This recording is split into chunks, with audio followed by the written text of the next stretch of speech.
Hello, we are John, Kyra, and Pablo, and our project is Burritoly, a biological security checker. Today we're going to go over what Burritoly is, what it's based upon, how it works, and what needs to be done in the future. First, what is Burritoly? Burritoly is a biosecurity checker which prevents the user from accidentally creating pathogenic sequences.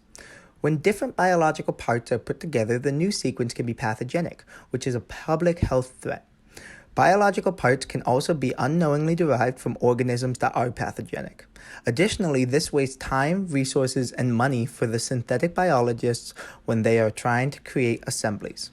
Burritoly hopes to serve as a background tool during the build and design phase that allows the user to safely create assemblies without the risk and worry of creating something malicious. When interacting with Burritoly, the user first inputs their library of parts into the application. The application immediately filters out any bad or pathogenic parts from the parts list. Then the user is able to assemble their parts freely and in whatever order of their choosing. Burritoly checks either in the background for bad combinations or can be explicitly called for a check. The sequence is then saved as a .fsa file and can be easily transformed into a FASTA.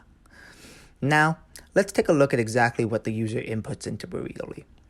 The user inputs a library of parts consisting of the following information: the part name, part type, that is, if it's a promoter, an RBS, gene, or terminator, and the sequence of amino acids that corresponds to the part. The general format for this is a .json file. For demonstration purposes, our library also has a label on whether the part is good or bad.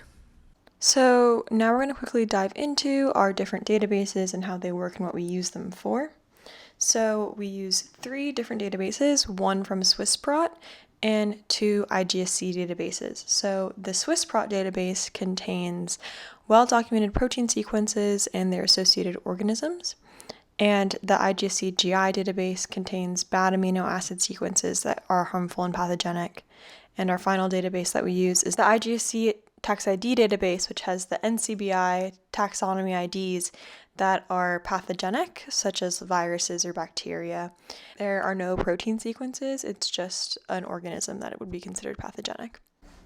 Now let's take a look at the databases themselves. The Swissprot, we use a FASTA file that contains a header and the sequences. The Swissprot database is public and we converted it to a FASTA file ourselves. The IGSC database obviously isn't publicly available, so we spoke to someone who works at Lattice Automation, Guzman, and he gave us access to what the IGSC database looked like. It ended up being this Excel file with all this information, most notably the tax ID and the sequence. So using that, we basically mocked up a fake database that was based on this Excel file, and then we converted that to a FASTA file in order to use it with BLAST. The IGSC tax ID database is similar. It's kept in an Excel file, but the only thing that's actually of note here is the tax IDs themselves.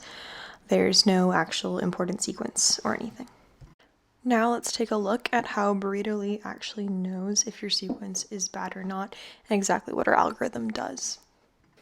So Burritoly takes in a sequence. This is whatever sequence you're assembling or just a part that you have. And the first thing that happens is that it runs your current sequence against BLAST. BLAST is a search tool that was created by NCBI that uses optimized algorithms to match your provided sequences with known databases. They have several variations, and the one we use in this case is BLAST-P, which is specified for searching amino acid sequences.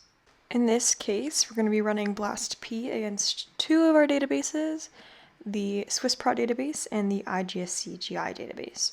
And so from there, we'll probably get a match. It'll either match Swissprot or match IGSC. Now, if it matches IGSC, we automatically know that sequence is bad and that it can't be used. It is considered pathogenic. However, if it matches Swissprot, there's a little bit more analysis that needs to be done. After running BLAST, we are able to get the tax ID of the match sequence that matched Swissprot, and then we put that into our check lineage function against the IGSC tax ID database.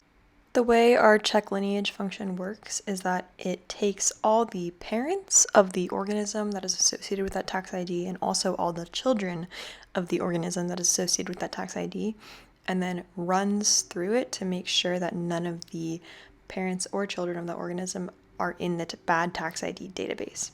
So if we do find one of the tax IDs related to the organism matches the IGSC database, we know that it's pathogenic and it can no longer be used.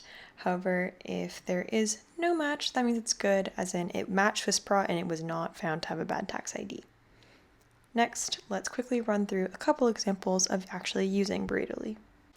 When you first open up Burritoly, you're going to enter in your library of parts, and it's going to take a second to filter out any bad parts you might have in your parts library.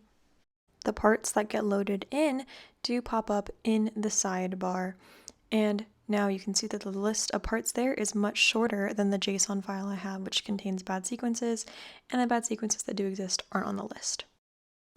Now here we have me assembling two parts together, and then after I pick my two parts, I'm going to press the check viability button, and then nothing gets removed from my sequence, so I know it's okay, and it's saved in this query.fsa file that can easily be transformed into a FASTA.